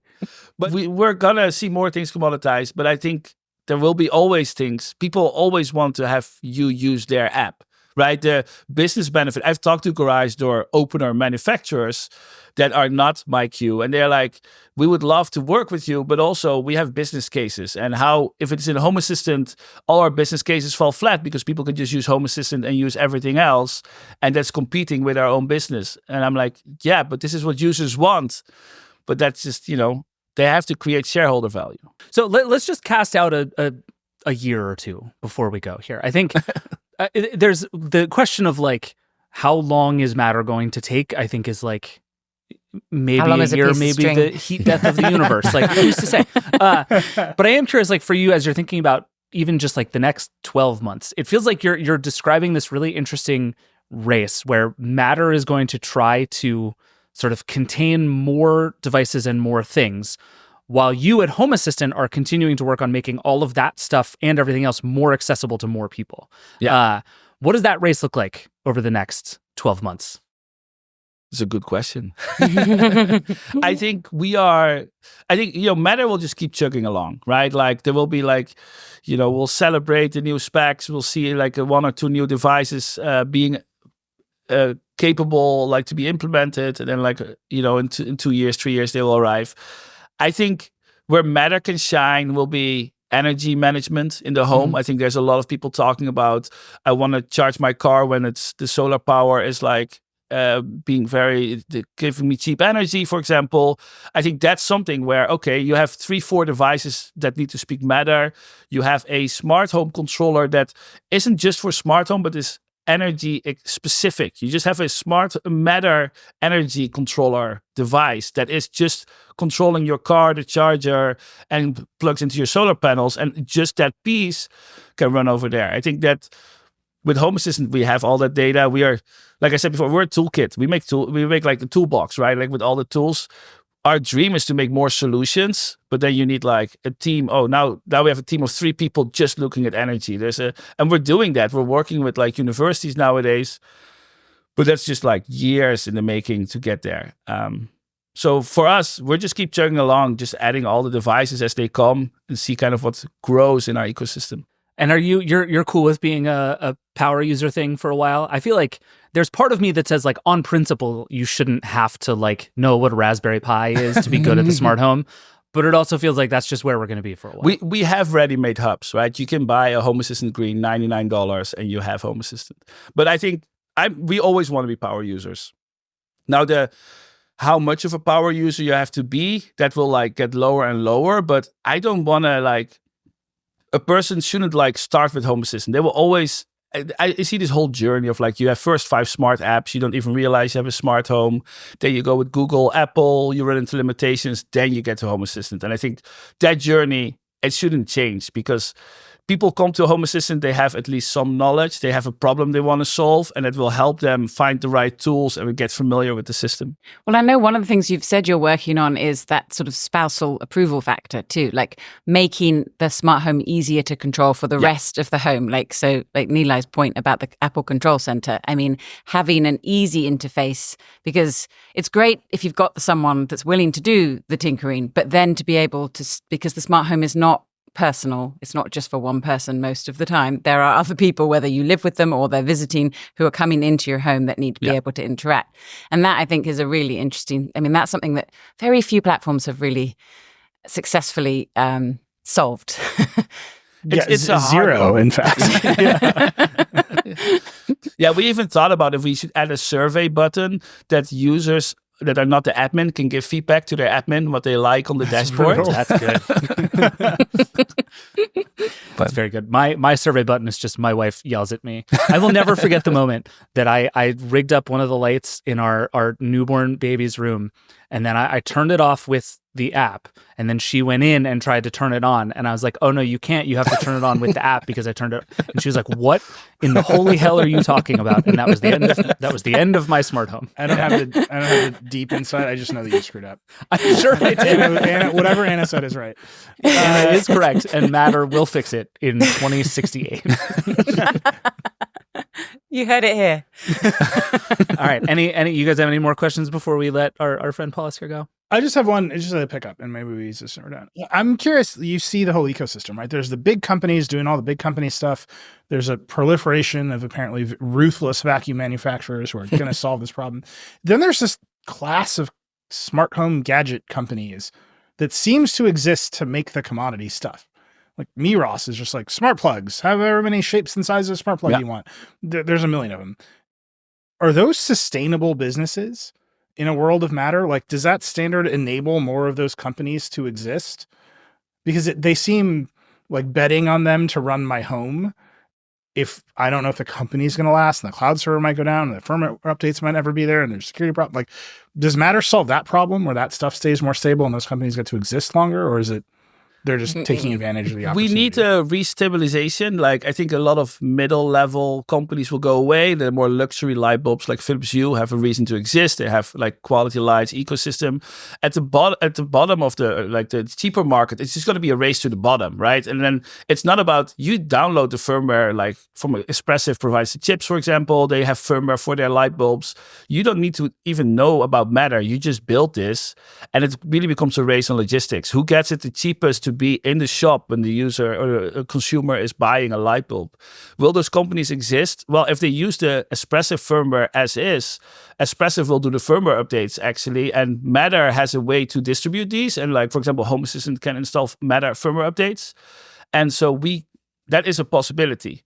Will it work that way? Or should the one that actually put the Espressif chip in sign off on something? I don't know. Maybe that will go wrong. It will probably go wrong. Is a light bulb very important to be secure? As in more so with Matter, because we're talking IP, right? Threat devices could also, certain border routers allow threat devices to talk to the internet. Bad idea. It is possible. So yeah, we need better security. So yeah, it's a shit show. But you'd still be able to use... You'd still be able to use that Miros. If Miros went out of business and it was a Matter plug, you would still be able to use that Miros plug. Yes. And you would still be able to use it in Home Assistant because it's a local. So you wouldn't lose the functionality. But yes, there is still a lot of fuzziness around the firmware updating and how that's going to work. Because originally it was intended that it would all go through Matter. And then that's sort of coming in, because that has to go through the platform. So yes, that's still an area where it's murky. We have the firmware updates working, but then there was a bunch of firmwares on the it's weird. It's kind of a blockchain place where they store firmwares. That's a different story, but no. it was invented when blockchains were a hype, so they have a distributed ledger. They don't call it blockchain, but that's where the firmwares are stored. But there are certain firmware stored there that are incorrect. So we uploaded it to a plug and we bricked the plug. And then who's responsible? Like we just got your firmware from the blockchain. Like who put it on the blockchain? That company is responsible. But they are like, but I uploaded it to your light bulb. And so yeah, there's firmware updates are definitely not solved yet. Who put it on the blockchain is like a Christmas song that needs to exist. Anyway, all right, we should let you go. We should get out of here. We're ending all of this as soon as you said it's a shit show. So don't even worry. Okay, good. There's no improving on that. But Paul, thank you so much for doing this with us. This was incredibly fun. Awesome. We appreciate it.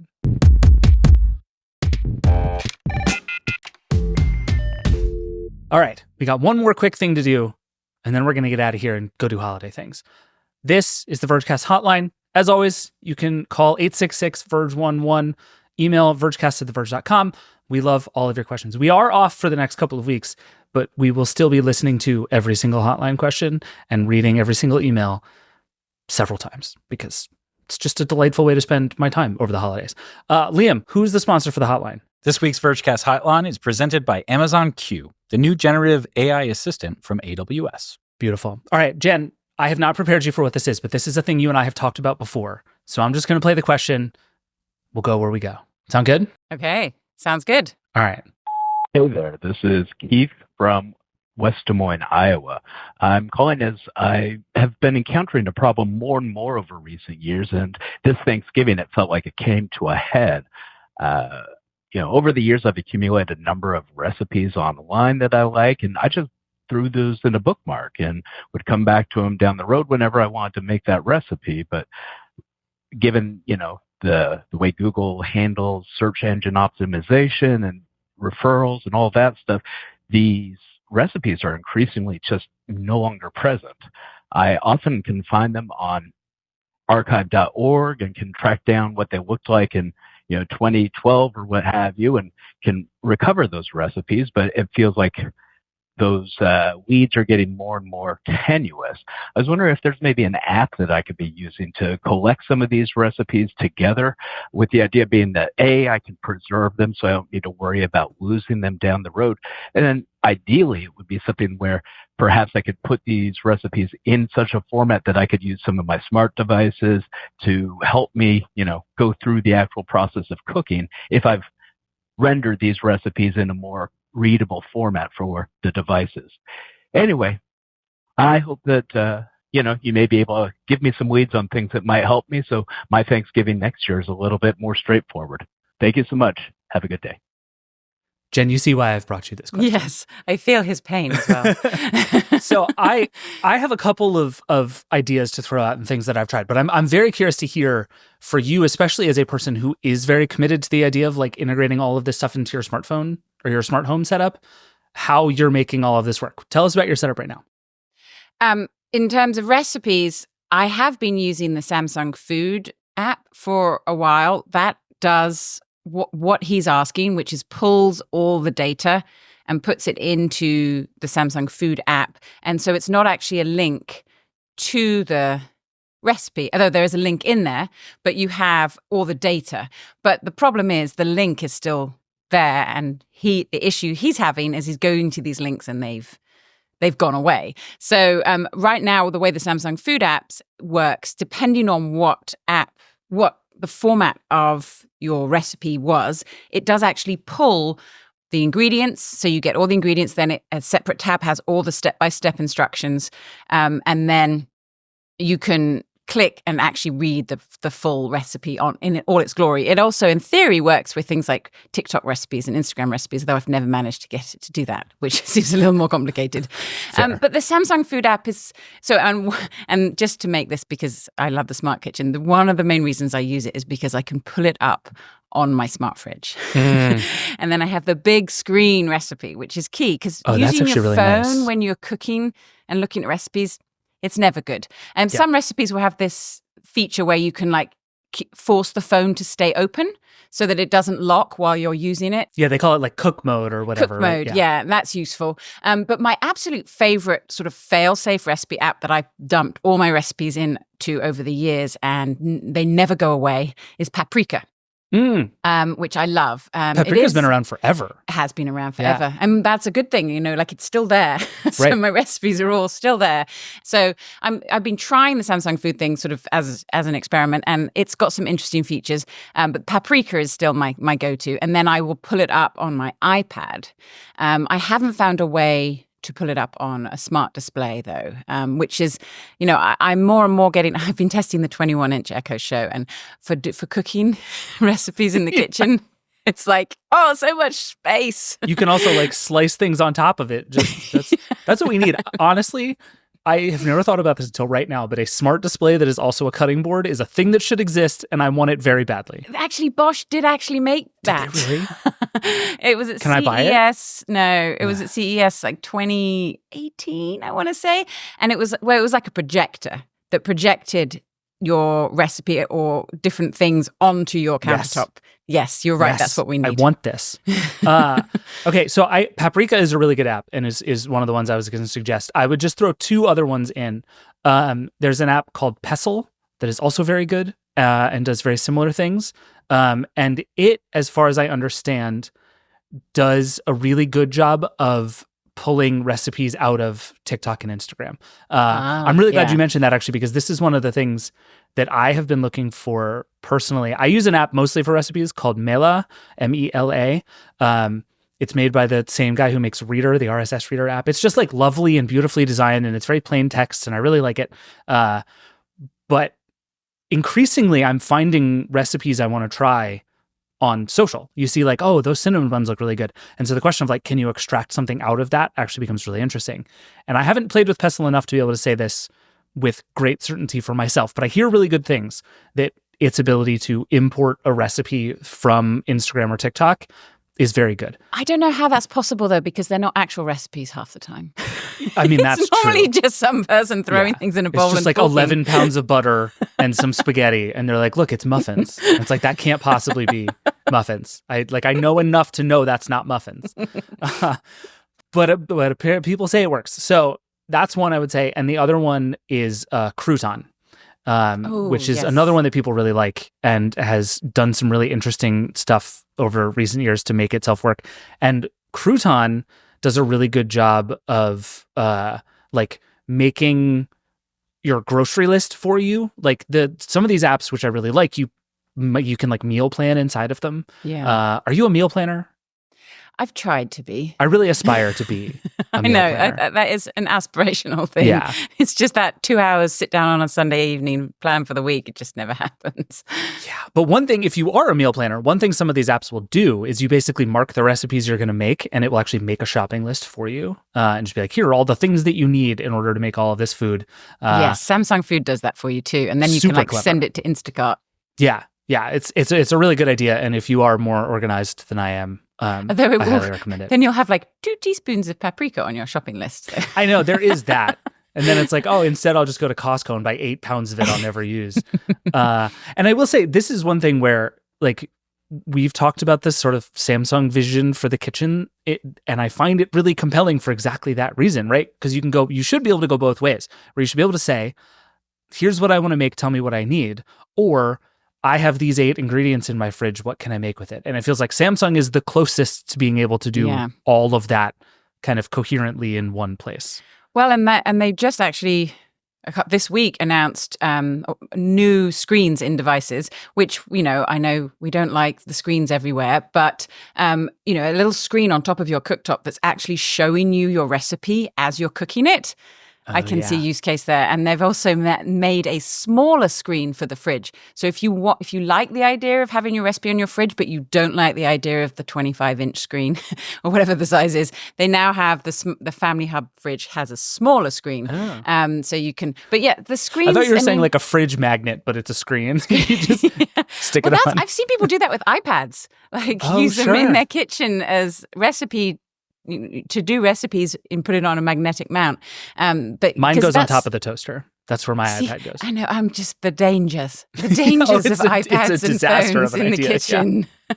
Yeah. And I have ruined at least one Magic Keyboard just with spillings and things. Like, I'm a very aggressive whisker, it turns out, and that is bad for Apple iPad keyboards. For the like fabric-y keyboards, yeah.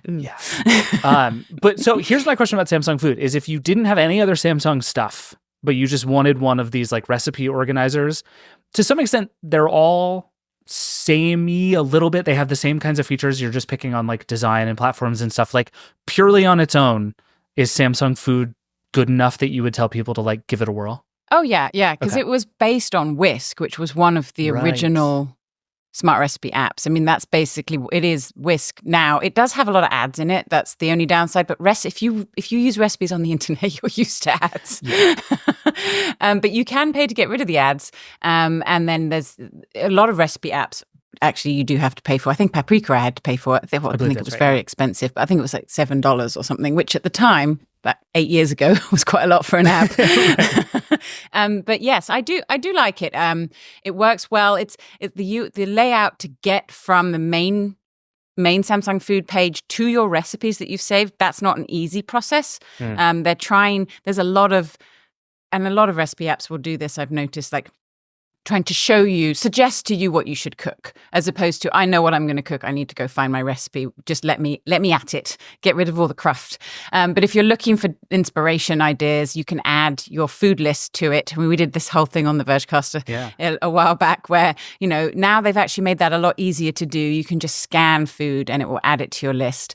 And so you can sort of say, what should I cook tonight? Suggest from my list what food I have in my house, or snap a picture of the food you have and it can suggest food recipes you could make with that food. I haven't found that useful at all.